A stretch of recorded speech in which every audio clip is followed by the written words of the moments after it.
Greetings, fellow lords and ladies. While I look at Game of Thrones Season 3, now continues on with the episode, The Climb. Excuse me. In King's Landing, Lord Tywin Lannister meets with Lady Lena Tyrell to discuss having Sir Loras marry his daughter, Cersei.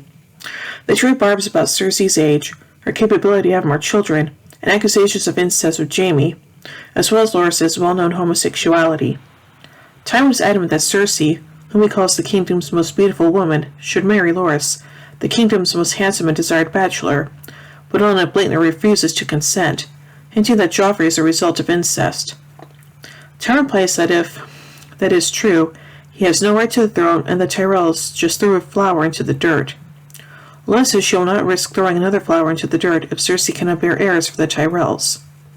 Realizing her unchanged position on the matter, Tywin threatens to make Loras a knight of the Kingsguard, which will force Loras to give up his right to marriage and to inherit Highgarden. Olenna relents and consents to the marriage of Loras and Cersei. In the gardens, Sansa Stark tries to get closer to Loras by discussing their hopefully impending wedding. Loras is clearly uncomfortable being so close to her, but brightens when discussing the lavish wedding he's had planned. Although Sansa, for once, becomes suspicious when she realizes that Loras seems more excited by the food and the wedding joust than by her. Loras quickly placates her with a compliment and then describes the wedding gown he's envisioned for her. Sansa says she's looking forward to seeing Highgarden, as she's only ever lived in Winterfell and can't wait to leave King's Landing. In this, Loras finds unexpected common ground with her and agrees that the Red Keep is the most terrible place there is. Cersei and Tywin Lannister observe the couple from Cersei's chambers overlooking the garden. Tyrion sarcastically asks which of the four of them has it the worst. He finally then accuses his sister of trying to have him killed during the Battle of Blackwater. Cersei, tired of fighting him, remains quiet while he deduces that only 2 people can command the Kingsguard. Tyrion realizes that while Cersei certainly has the authority to command a Kingsguard, she isn't stupid enough to command Sir Mandon Moore to kill him in public. Tyrion realizes that it was in fact Joffrey who ordered Sir Mandon Moore to kill him, because Tyrion was the only one who stood up to him. Cersei tells him his life is not in danger from Joffrey, as he dare not try anything like that now that Tywin is the hand. They discuss about Jaime's possible return to King's Landing, with Cersei wondering where he could possibly be. She asks Tyrion which of them should be the one to break the news to Sansa. Tyrion decides he might as well dash Sansa's hopes sooner rather than later. He goes to Sansa's chamber and asks for a private word, but Sansa declines to dismiss Shae.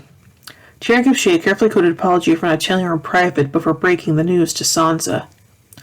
Later on, Lord Varys finds Lord Peter Baelish in the throne room.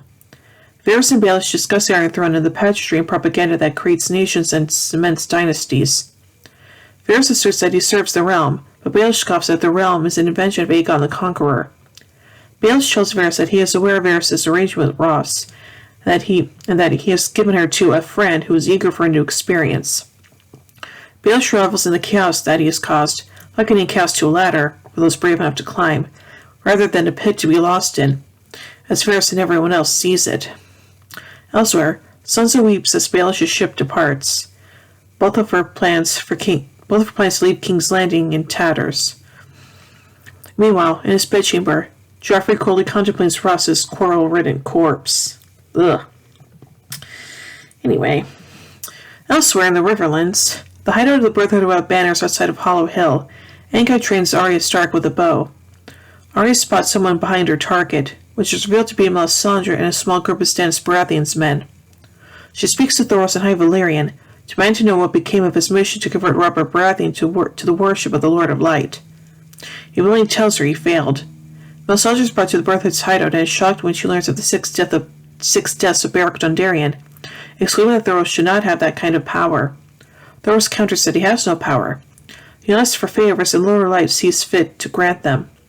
The priestess seems troubled by his response, or perhaps by the fact that the Lord of Light looks favorably on causes other than her own. Melisandre says the Brotherhood has someone the Lord of Light needs, and soon after has her men take Gendry into custody. Arya protests, particularly when she sees that Melisandre has given the Brotherhood 2 heavy sacks of gold in exchange. She confronts the Red Priestess, calling her a witch. Melisandre ignores the barb and looks into Arya's eyes. She sees many other eyes, of many other colors, eyes that Arya will shut forever. Melisandre abruptly tells her that they will meet again. Anyway, at River Run, Rob and his advisors meet with Black Walder and Lothar Frey to discuss an alliance for his planned attack on Casterly Rock. The Freys carry Walder Frey's demands for an alliance, which includes a formal apology from Rob, the Castle of Harrenhal and all of its lands and incomes, and for Edmund Tully to marry Rosalind, one of his daughters. Edward is reluctant to marry a woman he has never met, but is eventually convinced by the group to go through with the arrangement. At Harrenhal, Roose Bolton has dinner with Jaime and Brienne of Tarth.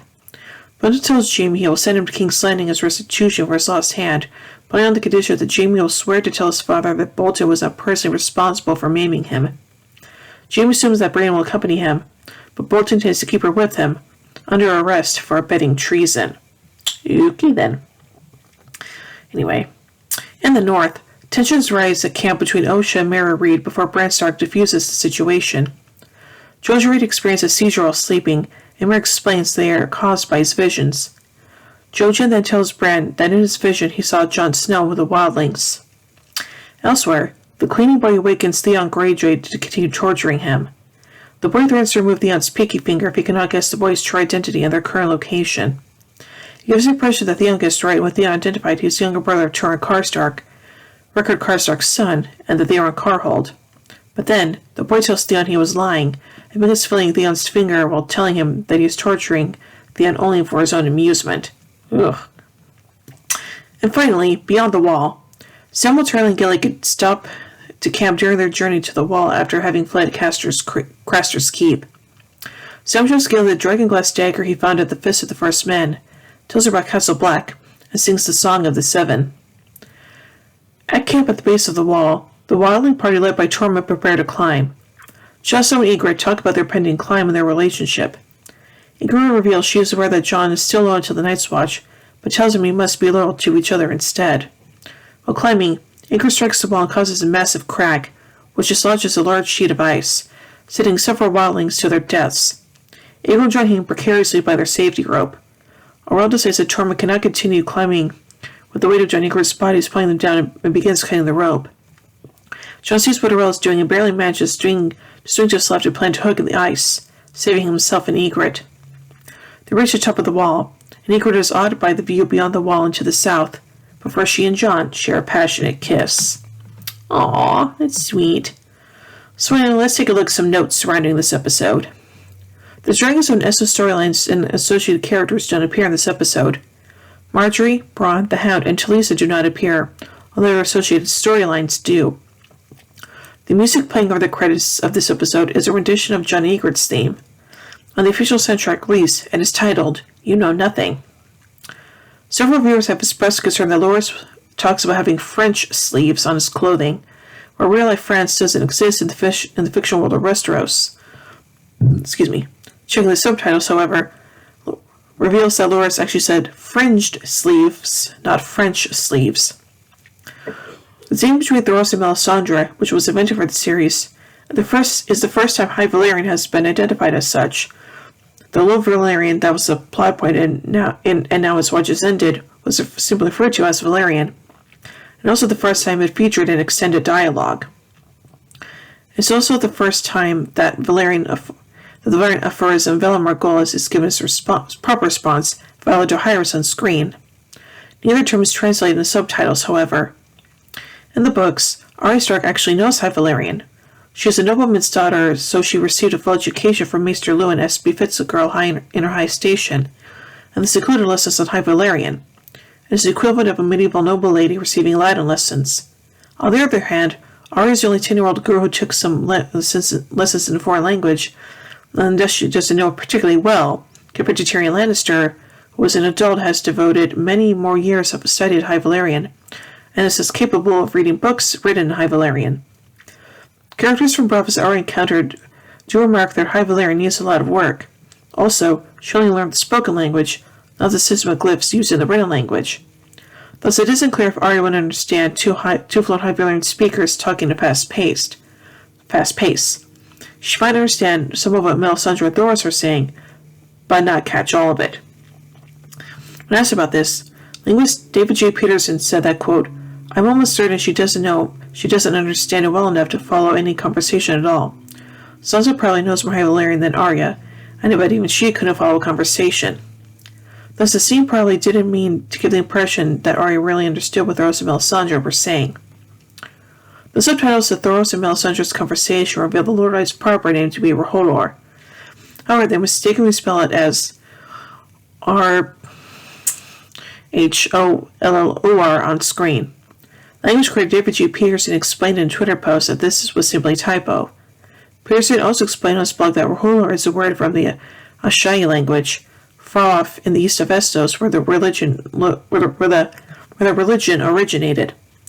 Logically, people speaking Highvale would slur the pronunciation of a foreign word, which is the reason why Thoros pronounced it as R'hllor, which might explain the mistake in the subtitles, though it was spelled correctly in the original translation Peterson handed in.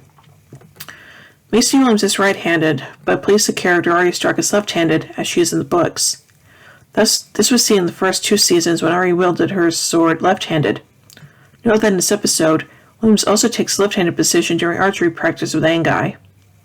It is unclear whether Tywin knows about the incestuous relationship between Jaime and Cersei, but prefers to shut his eyes to it, or truly believes it's just a malicious lie spread by Stannis, in order to establish his right as Robert's legal heir. The books do not make it clear either. Tywin started to appoint lords to the Kingsguard in order to prove House Royal was heir is somewhat ironic. Years ago, the Mad King did the exact same thing to Tywin, appointed Jaime to the Kingsguard in order to rob Tywin of his heir, much to Tywin's anger.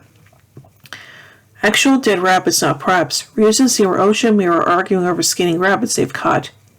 As the cast members have explained, they actually had to film numerous takes of this scene, which meant they had to skin a new dead rabbit every time. They ended up spending much of the day with their hands covered in raw rabbit blood and guts. Ugh. This episode is the first time that Samuel Tarly has stated on screen that he is from the Reach. The seat of House Tarly is at Horn Hill. Sam says in the episode that it's usually warm enough in the Reach that they don't need to light fires.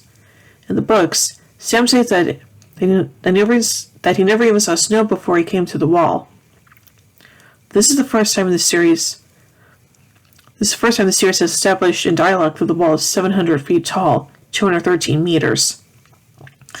In the books, the dress that Bolton's men find for Brienne to wear belonged to old lady Shalowent.